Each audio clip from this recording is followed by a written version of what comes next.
Yes. Okay.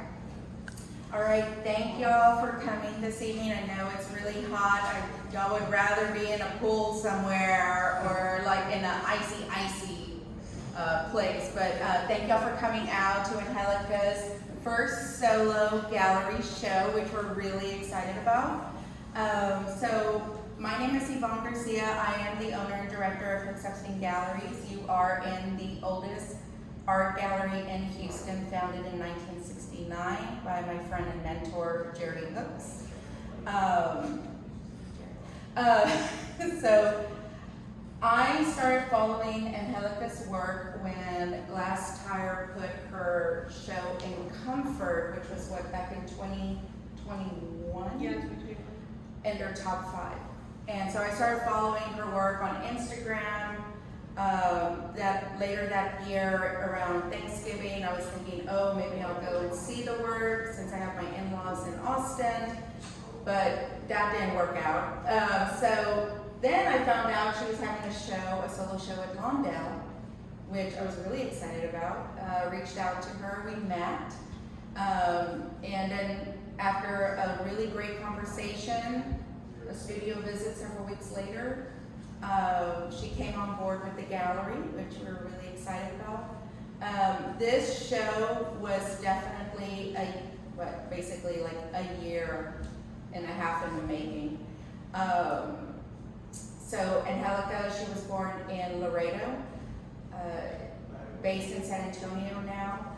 She got her master's from UTSA, and she's just on a roll. So she had the solo show at Lawndale. She, when she signed on with the gallery, you know, we were showing her work here. Then she was invited to join a 3-woman group exhibition at Inman Gallery in August of last year. She had a drawing and a group exhibition at the Magnay in San Antonio. Now she has the solo show here. And next month, July 18th, she's going to have her first solo museum show at the Museum of the Southwest in Midland, which is going to actually include 40 pieces. So we are just, she's great. I've done several studio visits with her, and she surprises me every time. I know it's a lot of work, but that's what artists do, and she's obviously, she loves it, she's passionate about it, and yeah, so I'm gonna stop talking, I'm gonna let her talk about her show, and then afterwards we'll have just like a quick Q&A, and then yeah, but thank y'all for joining us. So Angelica, you take it away. Thank you. Hi everybody, thank you so much for coming. Yvonne said, I'm Angelica Raquel. This is a very important and special show to me. Leyendas and mine. Leyendas translates from Spanish to English as Legends. Is a very special title because it's what my mother lovingly describes her stories from her childhood, the stories that have been passed down to me from my family. So Leyendas, Legends, and my own stories. So a bit of works that I've been creating stories about, my experiences, just my influences from my culture and folklore that I grew up hearing. So I'm really excited to share that with you all. Like Yvonne said, I'm from Laredo, Texas. It is a border city to Mexico, and I'm from a very large family. 5 siblings on my mom's side, 10 siblings on my dad's side, so no shortage of cousins and tias and tios to always be around. So I grew up constantly around family, and we'd always have cookouts, carne asadas. We had a ranch that I grew up always visiting, all the celebrations, birthdays, any excuse to hang out with family.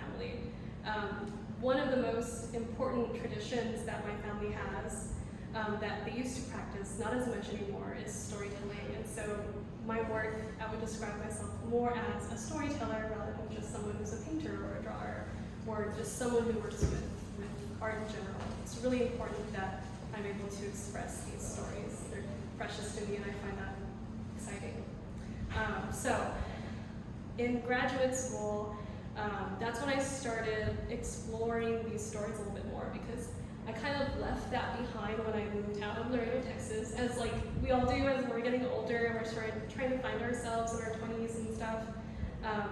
Was into a painting program, focusing on my love of animals. Not that that imagery has left, obviously, colors and bright, lovely things, but when my grandfather passed away, I thought it was interesting visiting my family and reuniting with all my cousins, their children, and the extended family growing so much more. I had really missed that concept of like sitting down in the dark and telling these like spooky tales and getting like scared together. Like there's like a very specific feeling that comes with that. And I feel like it's very important to not lose that. So I started to explore that in my work. Some of these pieces are from like 2019, 2020, when I started to change the themes and concepts of my work towards this much more personal type of concept, right? These stories from my family, and then stuff that I was experiencing or stuff that I was like dreaming about and how I can replicate them into work. So I think I'll talk a little bit about, like, just because it's so important, that idea of oral storytelling, I'd like to tell you a little bit of specifics on these pieces. So that series that is on the wall back there, that's a grouping of 6, is about a leyenda that my Theo told me about. So he is a cop and he's in Laredo, Texas. So one thing to know about Laredo is that it's not a city that is like circular or has any sort of central part of downtown. It's more like a fan that borders the river to Mexico, that natural border. And so when he was younger, first starting out, he would patrol alone, do, what's that term? It's like, basically like midnight shifts. And he would tell me this when I was really young. It was a really scary tale. When he was patrolling alone at night, downtown near the river, he saw lots of dogs, lots of stray dogs. And there are a lot of stray dogs in Laredo, but like this was a lot to where he was kind of curious. So he started following them in his patrol car. And he saw more and more dogs, all headed towards this one neighborhood. And so he turned into the neighborhood very slowly, and more they concentrated. And then he turned on his brights because he saw them all stopping at a certain point on the sidewalk. When he turned on his brights, he saw this massive dog sitting on the curb of the sidewalk. And when he turned on his brights, it saw him, and it stood up on its hind legs and ran. And so he couldn't follow it. There's too many dogs in the street, and he just would tell us that tale. It was just like terrifying to think about this creature that was possibly like roaming downtown Laredo. And when I was young, I used to love telling these stories to my friends on sleepovers. It was fun. Like we get scared, like we all freak out, and we watch a cute movie after.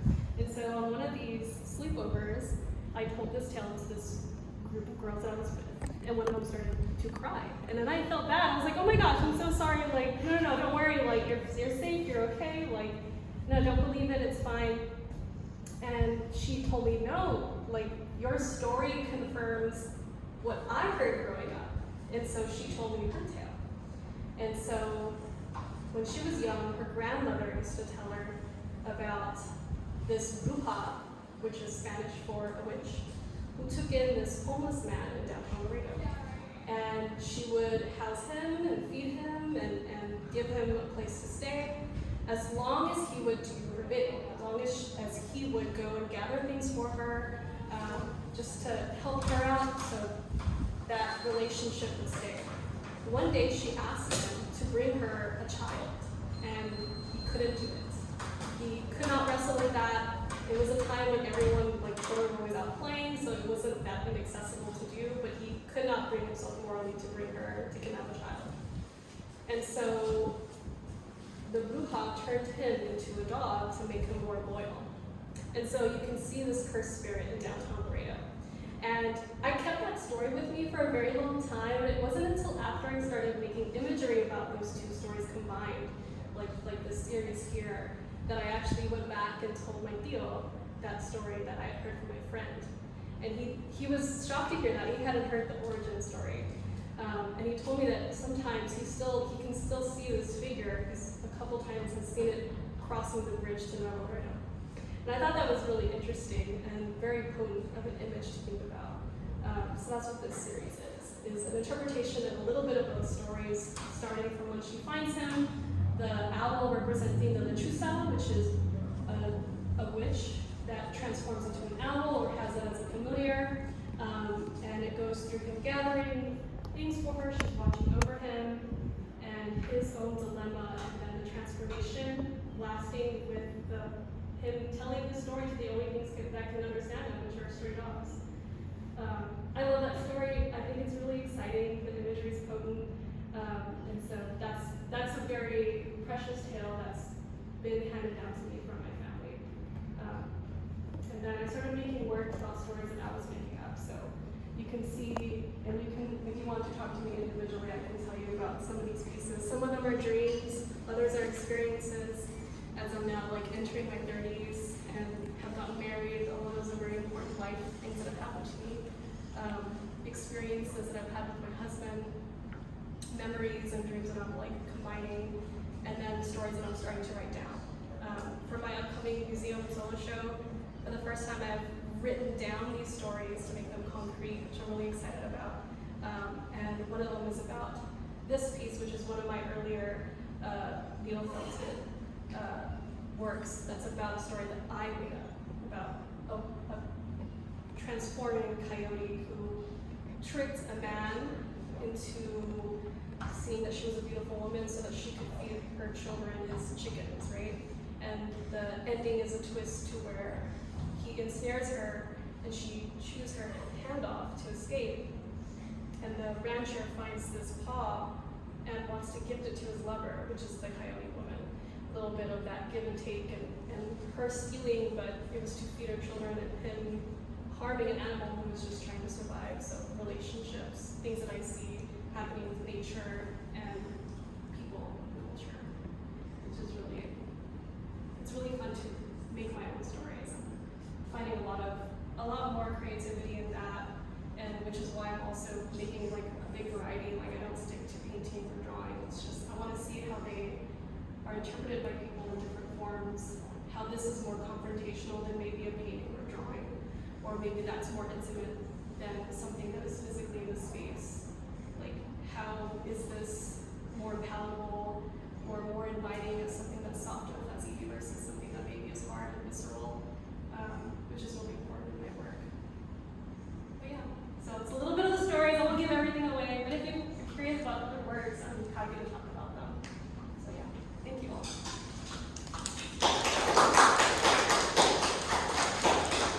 So I guess, does anybody have any questions or anything?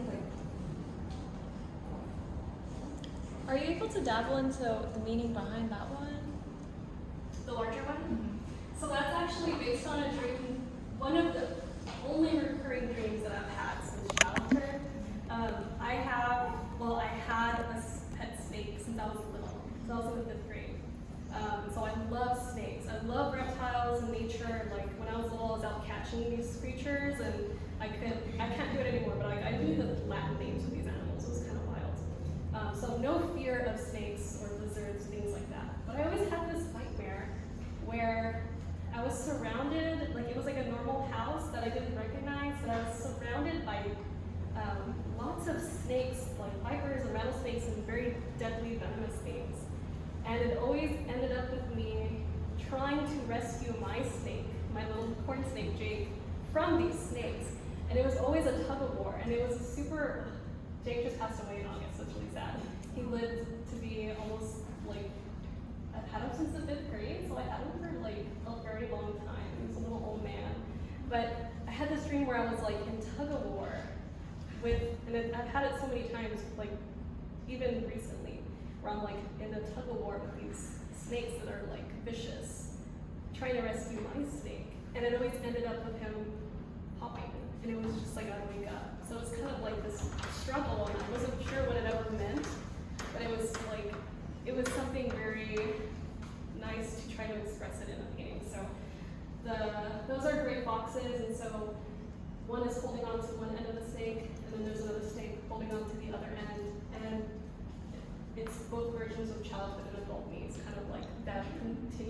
struggling and pulling with the animal. That's not what Jake looked like. He was like a beautiful bright red corn snake. He even had like a heart patch on him. But yeah, so that is one dream that's always haunted me since I was little. Anyone else? I was hoping you could talk about kind of like the significance of like how you go about like selecting your palette, because there's kind of like kind of very like deliberate like palette choice that I see like throughout the strip of work, like, especially within like the paints and stuff. Oh, well, I adore the color pink, and that's something that I rejected a lot growing up. I felt like that part of femininity in pink was like, that definitely instilled, it's like a very, it's like a cultural thing of like pink being not a weakness, but it's like feminine, and so you're delicate, and I really rejected that growing up. And so as I got older and I started revisiting works, like stories, I really wanted to embrace that part that I rejected for a very long time.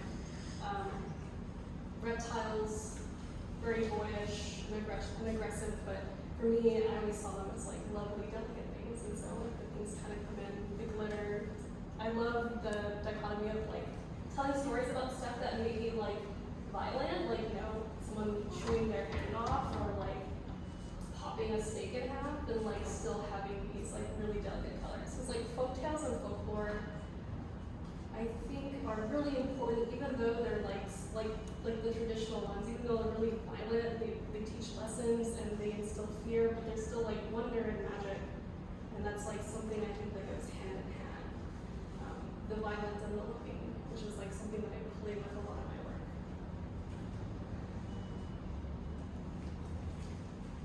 If there are no more questions, thank you so much for coming, and please enjoy the rest of the evening. We have drinks in the back. I'll put the music back on, and yeah, please enjoy yourselves. Thank you all. Thank you all for coming.